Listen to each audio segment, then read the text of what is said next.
Hey, Mech here. In this video I'm going to discuss the new Slender game titled Slender the Arrival. As you probably know, this is a sequel to the original Slender the 8 Pages that was released last year. There are some noticeable differences in the way the game works, and I'm going to show you two complete playthroughs to help demonstrate those points, and a map of Oakside Park with page locations and other information.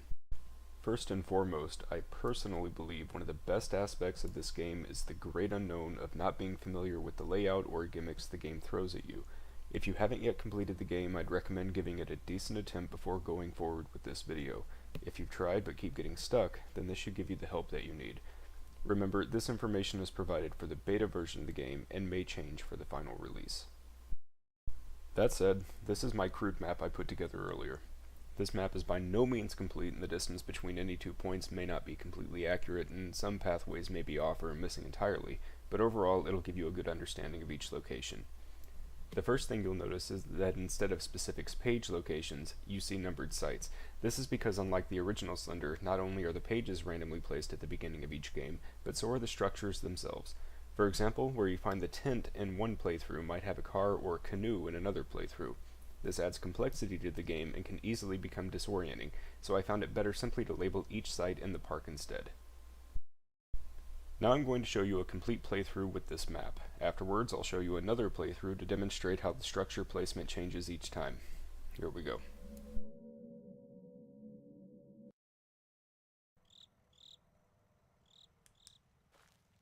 So as we start the game, I find out that it's put me at spawn point C, which is between sites 3 and 4.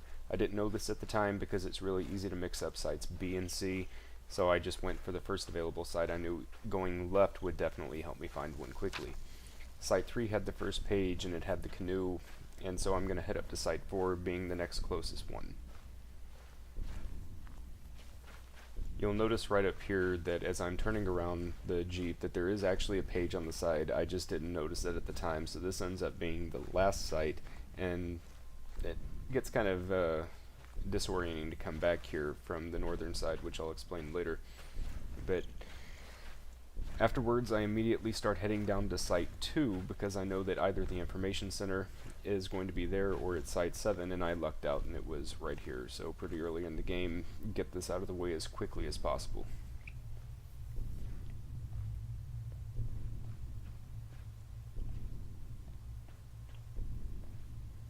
Just a quick note, you might see me running around the map off the roads. If you're still trying to learn where all the locations are, I do recommend staying on the roads as frequently as possible. This helps stop Slender Man jumping out and scaring the crap out of you. But after getting the page at site 2, I'm going to head down to site 1 and try to do a great big clockwise circle around the map here.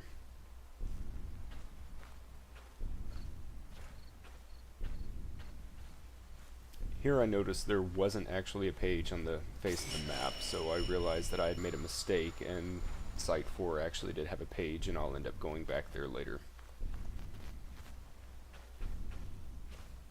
We had a little Slender Man encounter there, if you couldn't tell.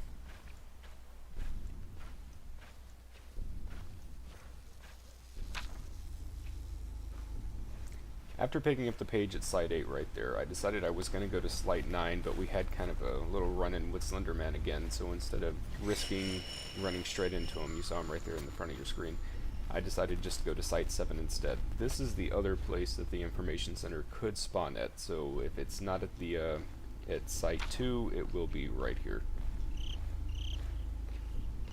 Everything else generally seems to be random with what can spawn, where pretty much anything can be anywhere else.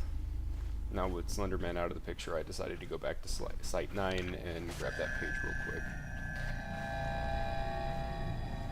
Again, because of all the noise keying up and the disorientation, I saw that Slender was somewhere nearby, so usually I try to stay on the road, but I noticed he wasn't directly in front of me, so I just made a beeline through the woods.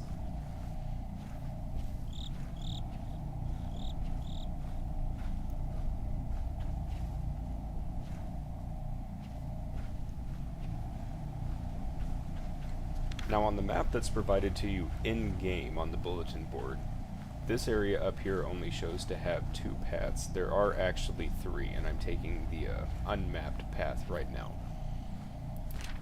But once I grab this page, 7 of 8, I know Slenderman's right behind me, so I don't want to turn around, and I know my last page is at Site 4, so I'm just beelining it straight for Site 4 as quickly as I can. You'll notice I get off the roads. I don't want to spend too much time trying to reorient myself, because I know that he'll end up popping either right in front of me or right behind me, and that would just kill the game, of course.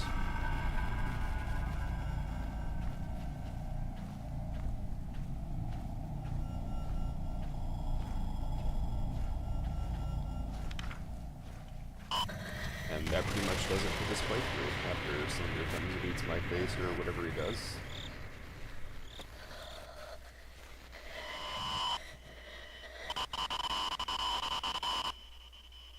And finally, I'm going to show you one more quick playthrough without the map, or without tracking on the map, just to show you how some of the locations can be entirely different, stuff can spawn in different places, or be missing entirely. So we're going to load that one up.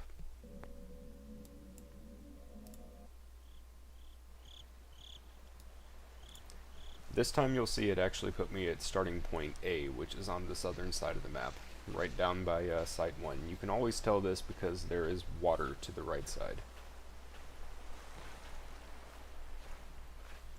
And the first thing you see where the map and bulletin board were earlier at Site 1 actually has nothing here now. So this tells me this is going to be the one site that does not have a page out of 9 possible sites, so all of the other sites are going to have a page at them. In the last playthrough, this was the information center, so you can see the entire building picked up and moved itself to Site 7, and I'll be making my way over there as quickly as possible, again because you don't want to leave that for one of the last pages you want to collect, especially if you know for a fact that the page is going to be inside there.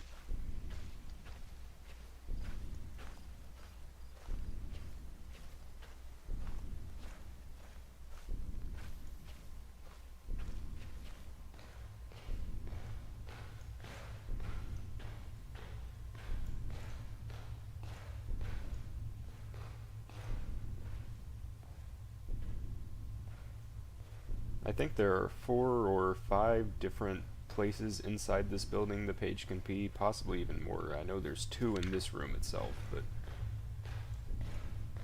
definitely want to get that out of the way as quickly as possible.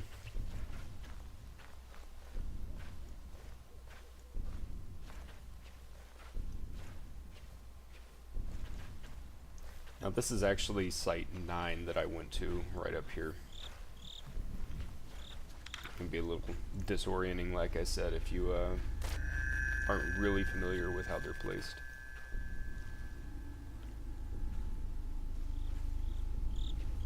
One of the things that's really different about this game compared to the original is that you have pretty much an unlimited amount of sprint, which I'm not real fond of. I like the idea of having to conserve your running and saving it for times when you really need it, so I'm really hoping they change that in March when they release the game. You'll notice last time a car was actually here at Site 6, and it's the porta potty this time.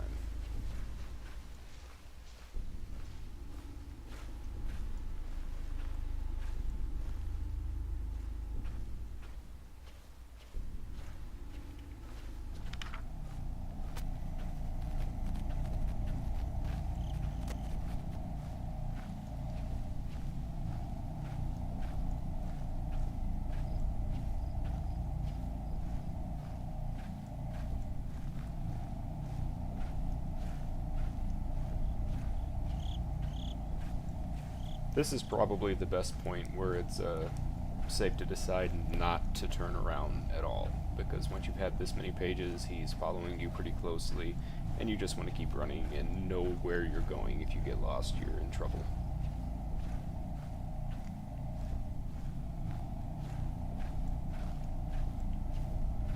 And now we're up to Site 4, I believe. You saw where there was a Jeep last time. The bulletin board and map now are.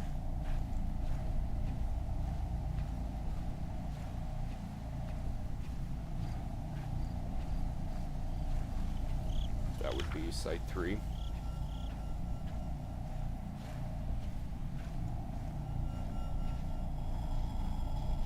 And the last site I haven't visited because I had a early mishap with one not actually having anything there. By the way, real quick, I'm going to turn around since Slender Man hasn't gotten a lot of attention yet, and then he scares the crap out of me right there.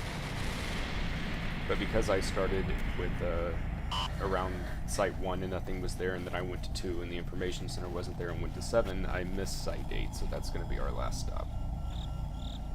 It's best, in my opinion, just to make one big circle around the map. Again, stay on the roads unless you know exactly where all the sites are, and you can just beeline it through the woods.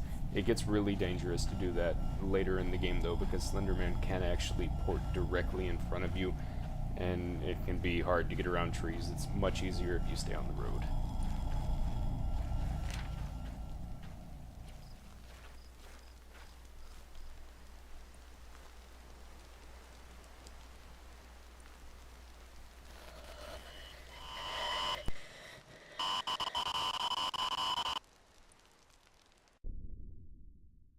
And that pretty much sums everything up for the beta version of this game. Hopefully the map is going to give you some type of benefit if you're getting stuck, like I said before. You can check the description below the video for a link to the map so you can print it out or do whatever you want with it.